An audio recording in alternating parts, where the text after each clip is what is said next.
देखिए, अभी मैं आपको ज्योग्राफी का महत्वपूर्ण 40 ऑब्जेक्टिव को बताएंगे।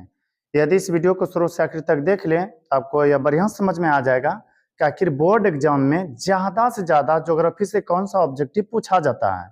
और साथ ही साथ इस वीडियो को यदि देख लें तो आपको ज्यादा रटना नहीं पड़ेगा। कई बार हम देखें बहुत सारे विद्यार्थी खूब रटते हैं ऑब्जेक्टिव को, जबकि ऑब्जेक्टिव को भी समझ करके पढ़ा जा सकता है। तो हम कोशिश करेंगे आपको अधिक से अधिक समझा करके ऑब्जेक्टिव सिखाने का। तो ध्यान से देखिएगा आप। पहला प्रश्न है, बिहार की पहली रेल लाइन निम्न में कौन सी थी या कौन थे? पता है, बिहार में यदि चर्चा करें तो पहला जो रेलवे लाइन बिछाया गया था उसका नाम था ईस्ट इंडिया रेलवे। क्या था? East India railway. कभी भूल जाइएगा ना, याद रखिएगा बिहार इंडिया में है, तो यहीं से आप याद रखिएगा। बिहार में पूछा जाए रेलवे लाइन तो कहिएगा ईस्ट इंडिया रेलवे। उसके बाद आगे है, निम्न में से कौन सा जानवर केवल भारत में पाई जाती है? पता है, कई जगह पर सुनेगा कुछ लोग कहते हैं डॉल्फिन। डॉल्फिन नहीं होगा। यदि भारत में चर्चा करें तो केवल घड़ियाल ही एक ऐसा जानवर है जो भारत के अलावा और किसी भी देश में नहीं पाए जाते हैं, या जो केवल भारत में ही पाया जाता है। यदि आपसे कोई पूछे कि वह कौन सा जानवर है जो केवल भारत में ही पाए जाते हैं, तो कहिएगा घड़ियाल। क्या कहिएगा? घड़ियाल। फिर आगे है, भारत के किस स्थान पर पहला परमाणु ऊर्जा केंद्र स्थापित किया गया? पता है, जहां पर बिजली तैयार की जाती है ना, ऊर्जा तैयार की जाती है, उसे कहते हैं परमाणु ऊर्जा केंद्र। तो भारत में सबसे पहले जो स्थापित किया गया था वह तारापुर, जो कि महाराष्ट्र में है। यदि आपसे कोई पूछे भारत के किस स्थान पर पहला परमाणु ऊर्जा केंद्र स्थापित हुआ, कहेगा तारापुर, जो कि कहाँ है? महाराष्ट्र में है। फिर आगे है, सन 2001 में बिहार की जनगणना निम्न में से क्या थी? पता है, 2001 में बिहार की जनगणना के बारे में पूछे ना, कहिएगा 8 करोड़ से अधिक। 2001 में बिहार की जनसंख्या क्या थी? 8 करोड़ से अधिक। यही कारण है कि भारत का सबसे अधिक घन आबादी वाला राज्य बिहार है। यदि सबसे अधिक जनसंख्या वाला राज्य पूछे तो वह उत्तर प्रदेश है, लेकिन घन अधिक अधिक जो लोग रहते हैं काफी कम क्षेत्र में, वह कौन सा राज्य है? बिहार है। बिहार में सबसे अधिक सघन जनसंख्या पाए जाते हैं। फिर आगे प्रश्न है, पंजाब में भूमि निम्नीकरण का मुख्य कारण क्या है? तो वहां का भूमि निम्नीकरण का मुख्य कारण है अधिक सिंचाई। कहने का तात्पर्य, पंजाब की भूमि जो है ना धीरे धीरे धीरे धीरे कम उपजाऊ बनते जा रहे।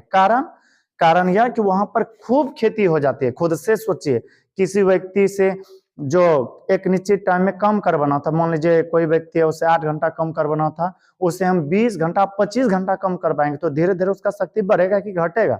घटेगा, क्योंकि ऊर्जा के अनुकूल ही उनसे या शक्ति के अनुकूल ही किसी से कम कर बना चाहिए। तो उसी तरह से पंजाब में जो भूमि निम्नीकरण का कारण है ना, उसका प्रमुख कारण है अधिक सिंचाई। अधिक सिंचाई के कारण से वहां का भूमि काफी निम्न होते जा रहा है।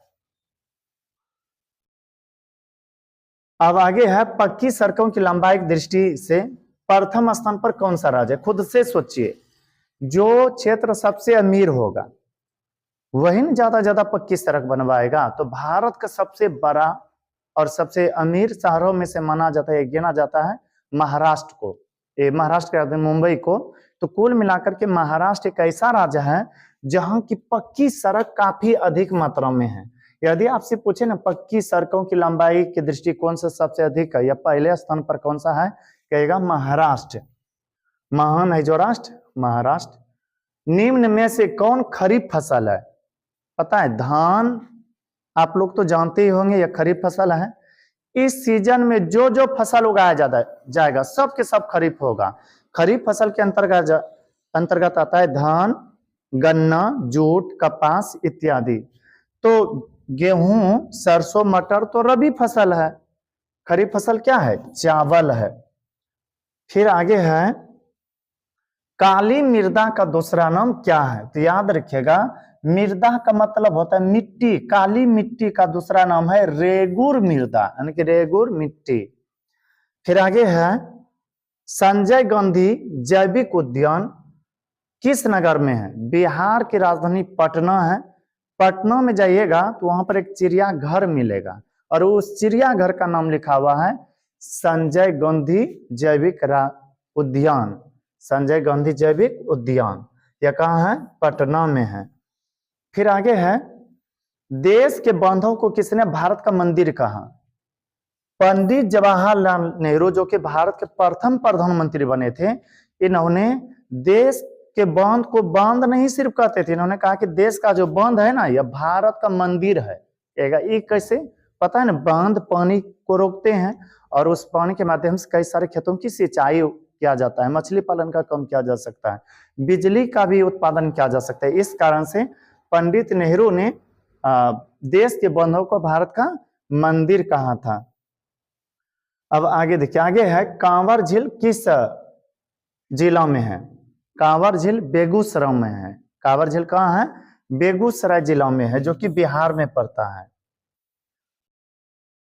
फिर आगे है, बिहार में रज्जू मार्ग कहाँ है? रज्जू मार्ग पता नहीं, एक बार हम गए थे बांका, तो वहां पर रज्जू मार्ग पर चढ़े थे, वह होता है झूला जैसा। तो यदि आपसे पूछे बिहार में रज्जू मार्ग कहाँ है? राजगीर में। कहाँ है? राजगीर में। लेकिन आप याद रखिएगा, रज्जू मार्ग के बारे में चर्चा करें तो अब बांका में भी उपलब्ध हो चुका है, लेकिन ऑप्शन के अकॉर्डिंग यदि दोनों मिल जाए मार दीजिएगा आप राजगीर। अब आगे है, निम्नलिखित में कौन सा उद्योग कृषि पर आधारित नहीं है? जो उद्योग कृषि पर आधारित रहते हैं उसे कहते हैं कृषि आधारित उद्योग, और जो उद्योग कृषि पर आधारित नहीं रहते उसे कहते हैं कृषि आधारित नहीं उद्योग। मुख्य रूप से वो खनिज पर आधारित रहते हैं। जैसे आप ले लीजिए चूना पत्थर उद्योग ना, सीमेंट उद्योग, लोह इस्पात उद्योग, यह सब खनिजों पर आधारित है, जबकि सूती वस्त्र, चीनी, जूट यह सब कृषि पर आधारित है। तो प्रश्न था निम्नलिखित में कौन उद्योग कृषि पर आधारित नहीं है? तो याद रखेगा सीमेंट उद्योग कृषि पर आधारित नहीं है। सीमेंट जो बनता है ना, कच्चे चूना से बनता है या फिर चूना पत्थर से बनता है, चूना पत्थर से बनता है सीमेंट। फिर आगे है, सोपानी कृषि किस राज्य में प्रचलित है? यह है उत्तराखंड में। कहिएगा सोपानी कृषि होता क्या है? तो ढलानी भाग में जो कृषि की जाती है ना, वही कृषि कहलाता है सोपानी कृषि।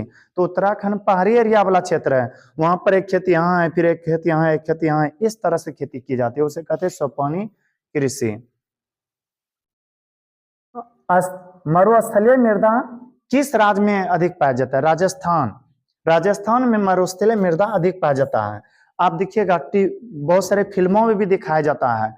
यदि आप ऐसा फिल्म देख रहे जिसमें कि पूरा पूरा मैदानी क्षेत्र, बलुआई वाला क्षेत्र दिखाया गया है, समझ लीजिए वही है राजस्थान की भूमि मरुस्थलीय मृदा, मरा हुआ मृदा, उसमें आपको पेड़ पौधा नजर ही नहीं आएगा। अब आगे है,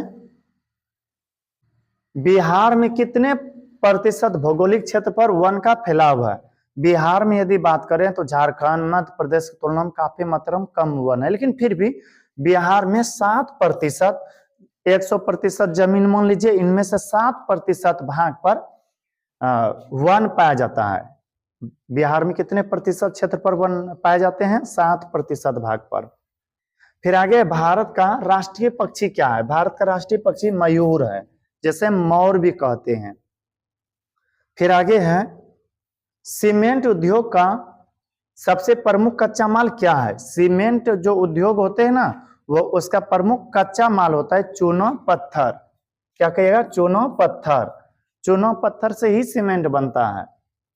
फिर आगे है, ऊर्जा, सौर ऊर्जा निम्नलिखित में से कौन सा साधन है? संसाधन या साधन दो प्रकार के होते हैं, एक नवीकरणीय, दूसरा अनवीकरणीय। जिसका उपयोग एक बार करने पर खत्म हो जाए उसे कहते हैं अनवीकरणीय। जिसका उपयोग कई बार कर सकते हैं उसे नवीकरणीय कहते हैं। खुद से सोचे, कोयला को एक बार जलाए वो क्या हो जाता है? खत्म हो जाता है, अनवीकरणीय हुआ। हवा, ऑक्सीजन लिए, कार्बन डाइऑक्साइड बन गया, छोड़ दिए, फिर इसको पेड़ पौधा शुद्ध कर देता है, मतलब हवा पूर्ण रूप से कभी बर्बाद होता नहीं है। तो उसी तरह से सौर ऊर्जा जो आप देखे होंगे, सौर प्लेट, उससे आप जितना दिन तक यूज कर सकते हैं, ऊर्जा खत्म नहीं होता है, बस दिन में ही हुआ बनाता है। तो सौर ऊर्जा जो है ना, नवीकरणीय स्रोत है, उससे जितना यूज कर सकते हैं ऊर्जा उतना वह बनाएगा, वह क्षमता के अनुसार। किसने कहा संसाधन होते नहीं बनते हैं? जिम्मर मैंने एक व्यक्ति थे जिन्होंने कहा संसाधन होता नहीं है, बनता है। और संसाधन तो पता है, दुनिया में जितना भी वस्तु पाए जाते हैं या सुबह शाम तक हम जिन जिन वस्तु पदार्थों को देखते हैं सबके सब संसाधन है। फिर आगे है लो अयस्क किस प्रकार का संसाधन है? लो अयस्क के बारे में चर्चा करें तो यह अनवीकरणीय संसाधन है। कौन सा है? अनवीकरणीय संसाधन। अब कहेगा ये कैसे? जब लो अयस्क से आप लोहा बनाइएगा और उस लोहे का यूज कीजिएगा, धीरे धीरे धीरे खत्म हो जाएगा। आप देखे हैं किसान लोग जब कोदरा लाते हैं इतना उसका चौड़ा होता है कोरने वाला, लेकिन धीरे धीरे ख्याते ख्याते खत्म हो जाता है। इसका मतलब यह वह धीरे धीरे समाप्त हुआ। समाप्त होने का मतलब वो नवीकरणीय संसाधन हुआ हो जाएगा। फिर आगे है द्वितीय पृथ्वी सम्मेलन कहाँ हुआ था? तो याद रखिएगा द्वितीय पृथ्वी सम्मेलन हुआ था न्यूयॉर्क में। कहाँ हुआ था? न्यूयॉर्क में। फिर आगे है काली मिट्टी उपयुक्त है। पता ना, काली मिट्टी को ही कहते रेगुर मिट्टी, और इस मिट्टी में कपास की खेती पूरा होता है। यही कारण है कि गुजरात महाराष्ट्र के तरफ ज्यादा काली मिट्टी पाए जाने के कारण से वहां पर कपास की खेती बहुत की जाती है। तो काली मिट्टी उपयुक्त है किसके लिए? कपास के लिए। कपास से पता है रुई तैयार होता है। मेढक को प्रजनन प्रक्रिया को बाधित करने वाला गैस कौन सा है? मेढक के प्रजनन तो जानते होंगे, जनन के जो अंग होते हैं उसे प्रजनन कहते हैं। बाधित कर देते हैं एड्रीन गैस। कौन सा? एड्रीन गैस। ऐसा गैस है जो मेढक के प्रजनन को बाधित कर देते हैं। कहीं कहीं पर दिखेगा बेंजीन, जो कि गलत है, एड्रीन होगा। देखिए अब आगे प्रश्न है वृहद क्षेत्र में जल की उपस्थिति के कारण ही पृथ्वी को क्या कहते हैं? पता है, पृथ्वी पर अधिक से अधिक जल होने के कारण से पृथ्वी को कहा जाता है नीला ग्रह। कौन सा ग्रह? नीला ग्रह। हो सकता है अब यह लग रहा हो कि कैसे, तो देखिए आप लोगों को पता होगा जब ग्लोब देखिएगा अर्थात पृथ्वी, तो लगेगा कि वह देखने में लग रहा है कैसे? कैसा? नीला। और पता है आप यदि अंतरिक्ष जाइएगा या अंतरिक्ष से जब देखा जाता है पृथ्वी को, बस ऐसा ही दिखता है। क्यों? क्योंकि यहाँ पर जल अधिक है। और यही कारण है कि जब कहीं नदी उदी भी बनाया जाता है ना, उसमें जल को जब दर्शाना होता है तो नीला कलर से ही दर्शाया जाता है। तो यही कारण है कि पृथ्वी को नीला ग्रह कहते हैं। कोई पूछे कि पृथ्वी को नीला ग्रह क्यों कहते हैं, तो कहेगा जल के उपस्थिति के कारण। फिर देखिए आगे है कुल जल का कितना प्रतिशत भाग महासागरों में निहित है? 96.5% भाग महासागर में है। पता है 100% जल है, 100 में 96.5 यानी कि 97% के आसपास जल महासागरों में है, जो कि नमकीन रूप में है और उसे पी नहीं सकते हैं लोग।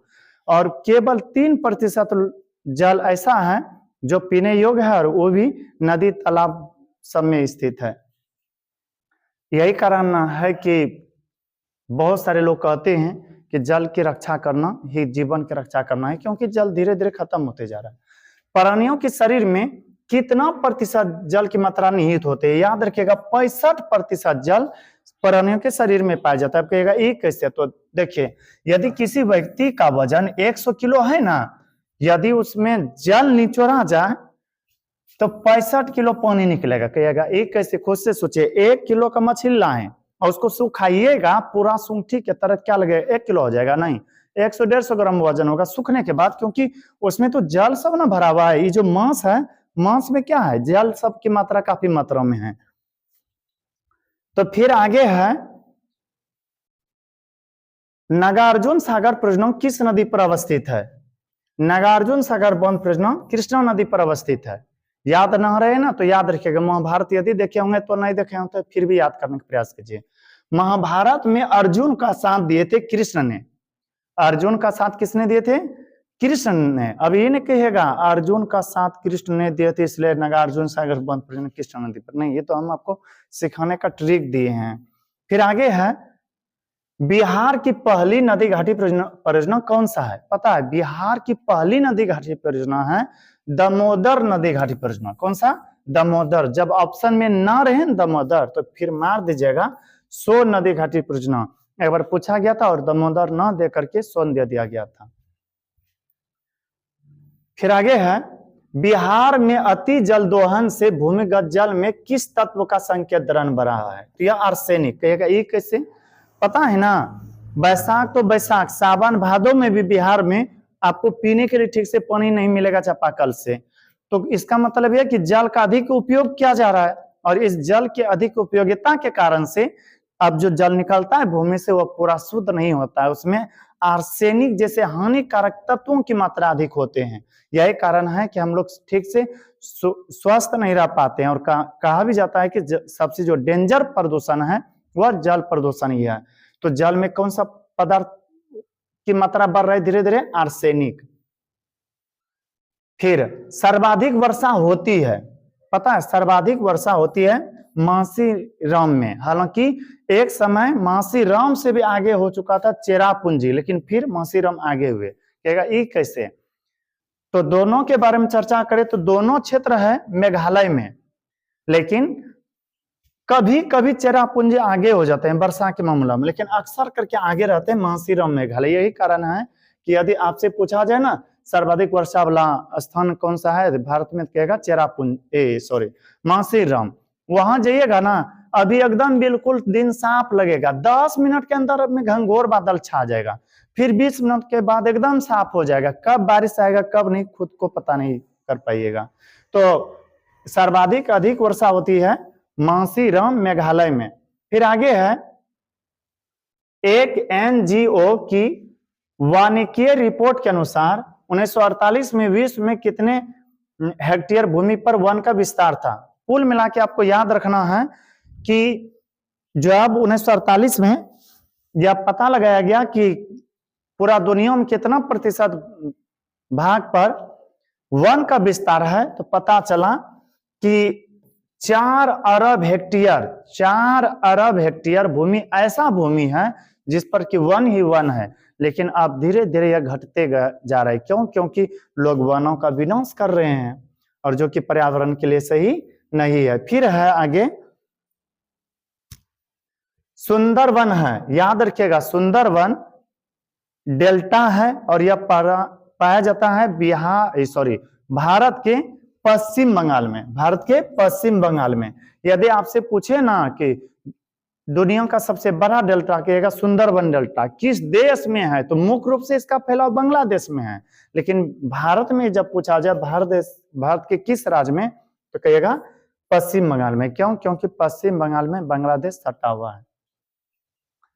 फिर आगे है, भारत के किस राज्य में वनाच्छादित भूभाग का सबसे अधिक है? मतलब ये कि भारत के किस राज्य में वन सबसे अधिक पाए जाते हैं? तो भारत के मध्य प्रदेश राज्य ऐसा राज्य है जहां की वनों का विस्तार सबसे अधिक है। फिर आगे है, वन संरक्षण एवं प्रबंधन की दृष्टि से वनों का वर्गीकरण किया गया है। वन को जो है ना उसका सुरक्षा के लिए, संरक्षण के लिए इसे 3 भागों में बांटा गया है। कितने भागों में? 3 भागों में।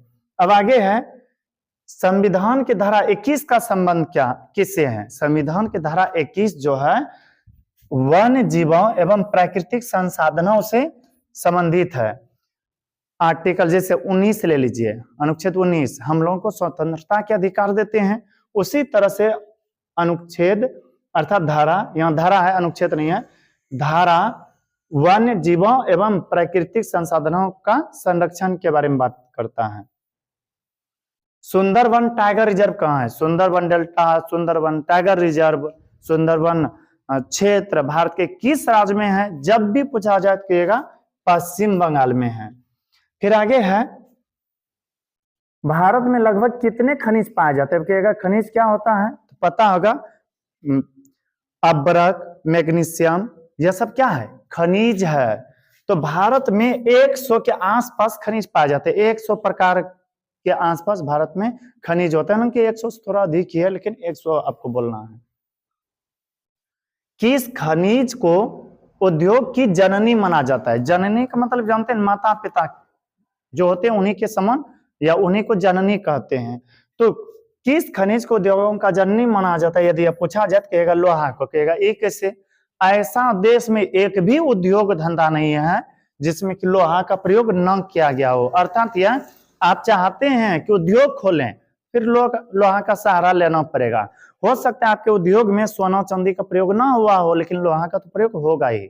पता है, आप जितना घर देखिएगा ना, सब में कहीं ना कहीं आपको लोहा मिल जाएगा। शायद आपके भी पास अभी लोहा होगा, मोबाइल या टीवी सीडी जिसमें भी देखते हैं कुछ, तो उसमें भी लोहा का अंश होता है कहीं ना कहीं।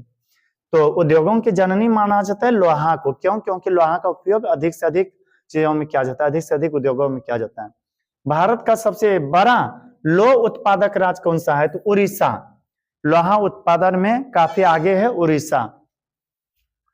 फिर आगे है ना, 40 पर गया क्या जी? हम तो पढ़ते रह गए आगे। ठीक है, यदि इस वीडियो को बनाने में कहीं भी त्रुटि आ गया हो तो उसे आप हमें कमेंट करके बताइएगा। और यदि ये वीडियो आपको अच्छा लगा हो तो हमारे वीडियो को लाइक करें, और अभी तक यदि हमारे चैनल को सब्सक्राइब नहीं किए हैं तो कर ले, ताकि जो भी इस तरह से वीडियो अपलोड करें वह आप तक आसानी से पहुंच सके। मिलते हैं हम किसी वीडियो में, तब तक के लिए धन्यवाद।